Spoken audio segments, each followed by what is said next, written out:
Hi, it's time for another verb of the day. Today's verb is improve.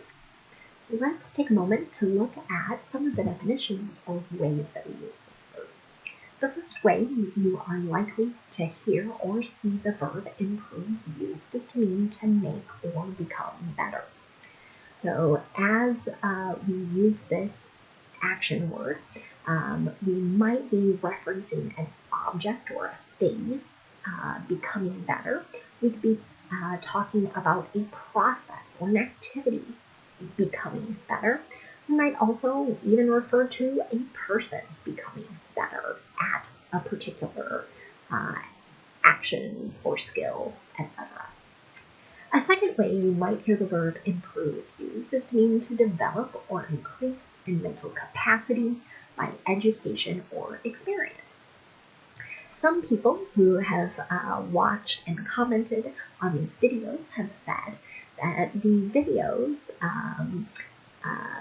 or the study and listening, seeing different examples, all of these activities lead to them improving their English communication skills, whether it's listening or maybe when they're writing or their ability to read. Right? So they are increasing their capacity to understand and communicate in English. You should know that improve is a regular verb. To make the progressive tense, we need to drop the E and then add ing to form improving. The past tense and participle forms of this verb are made by just adding the letter D because this verb already ends in an E. The base verb, improve, the, ends in a voiced V sound. So our past tense ending is going to make a D sound. Improved, improved. There are two common phrasal verbs with improve, but the nice thing here is that they have the exact same meaning.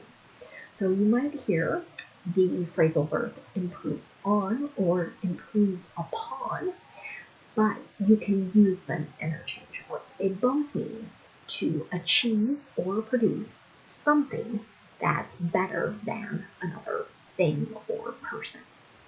So let's look at an example sentence. The team has improved on its hitting this season. I heard this sentence from a sportscaster. So someone was talking about a baseball team, and they were saying sort of as a group, this whole team is hitting better this season in comparison to last season. So if the person had said the team has improved upon its hitting, it would have the exact same meaning.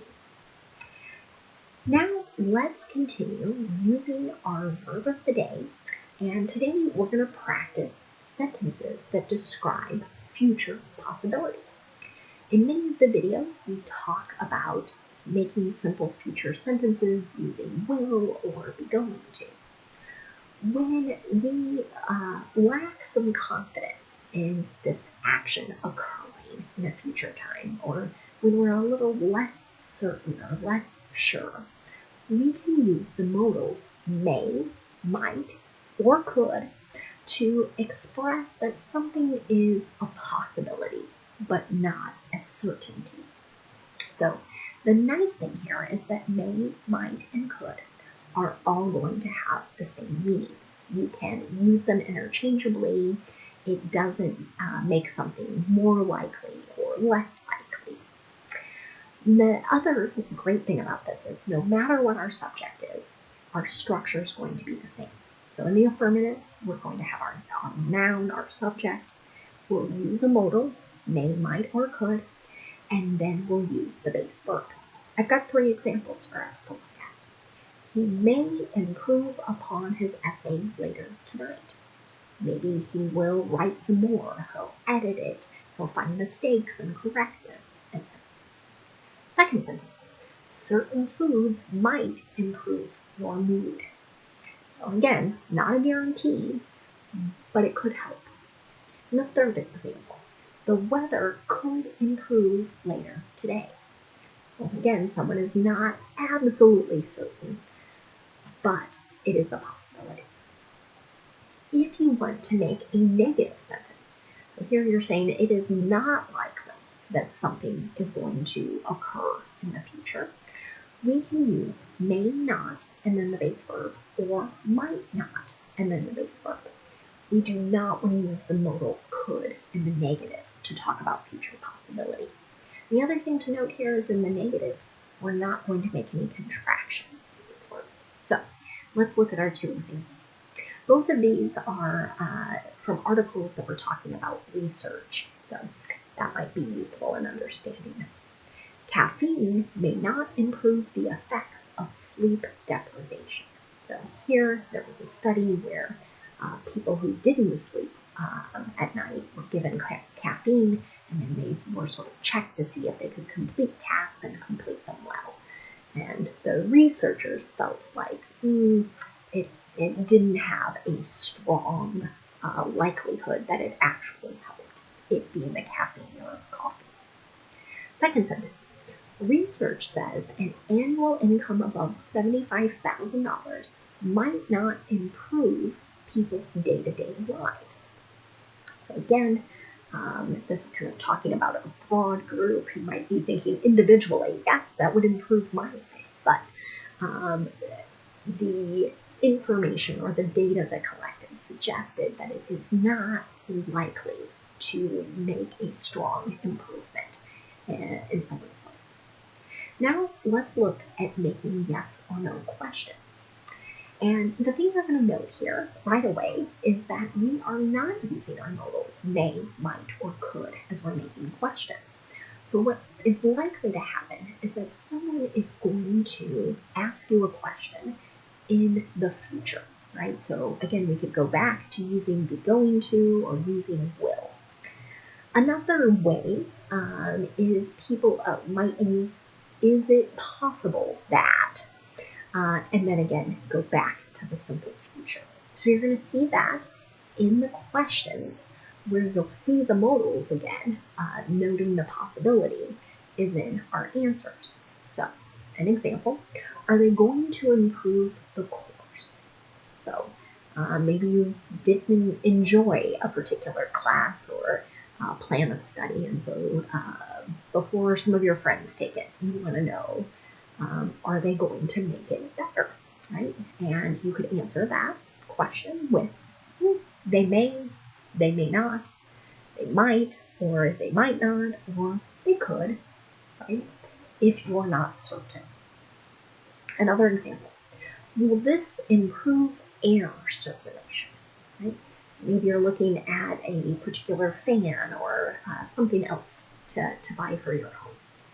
Again, if you ask the salesperson this, they might not want to say it with such great certainty, because if you don't feel like it does improve, then you want to bring the item back, right? So to express that there is a possibility that it will make it better, right? The salesperson would say it may, or it might, or it could. They're probably not going to say it may not or it might not, unless they really don't think it's very likely. And the third example, is it possible that she'll improve her work? Right? So here maybe we're talking about a coworker that's struggling, and we're wondering what is the likelihood that this person's work is going to get better, right? And again, we can answer that affirmatively or negatively when we're not so certain. She may improve, right? Or she may not. She might or she might not. She could improve would be another way. Now, let's spend a little time looking at some words related to our verb improve. The first word we're going to look at is the noun improvement. This can have a couple different meanings we're going to look at two today. The first is an example or an instance of improving or being improved. And so just kind of think about that process that's connected to our verb. Here's an example. Has there been an improvement in COVID-19 cases in your state? Right? So are you seeing fewer cases? I hope so. wherever you're watching this video. A second way to use the noun improvement is to refer to a thing that makes something better, or it could be is better than something else. Let's look at an example of this. We've been making home improvements for the last few weekends. So we have been making repairs or fixes to make the home better. That's the whole idea. Now, the last word we're going to look at today is improvability. This is a noun, and this is the state or quality of being made better. So, an example of this, there is unlimited improvability of human nature. So I saw this in another article. It was a very optimistic thing, really saying our ability to improve as human beings has unlimited potential. Found that to be very hopeful and optimistic. Thanks so much for watching today's video. I hope all of these videos help you improve upon your English communications. Have a great day.